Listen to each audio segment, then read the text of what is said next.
আসসালামু আলাইকুম প্রিয় বিয়ারবৃন্দ এবং প্রিয় প্রধান শিক্ষকবৃন্দ, আশা করি সকলেই ভালো আছেন। আপনারা ইতিমধ্যেই পঞ্চম শ্রেণীর বৃত্তির যে ডিআর প্রস্তুত করেছেন, এখন ফাইনাল পর্যায়ে রয়েছে। এখন কিভাবে এই ডিআর আপনারা ডাউনলোড করবেন সেই বিষয়টি নিয়ে আমি আলোচনা করব।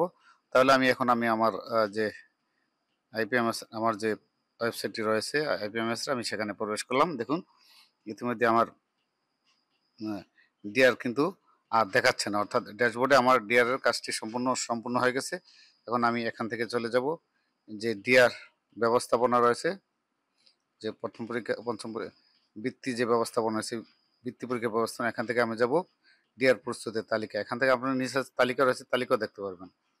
তালিকা থেকে দেওয়ার পর যখন আপনি ডিআর করে ফেলবেন, তখন কিন্তু আপনাকে এখানে শো করবে যে আমার 29 জন শিক্ষার্থীর মধ্যে 3 জন অংশগ্রহণকারী ছাত্র এবং 8 জন ছাত্রী, 11 জন মোট আমি ডিআর অন্তর্ভুক্ত করেছি। আমার অংশগ্রহণ 38%। যখন হয়ে যাবে তখন কিন্তু আমার দেখুন ইতিমধ্যে আমি ডিআর সাবমিট করে ফেলছি, যার কারণে দেখাচ্ছে আপডেট করুন। তো আপনার এখানে থাকবে সাবমিট করুন। তো জাস্ট সাবমিট করার পরে এখানে আপনি দেখতে পাবেন যে অংশগ্রহণের মোট ছাত্র লিখতে হবে। যেমন আমার ছাত্র 3 জন, আপনি 3 জন লিখবেন।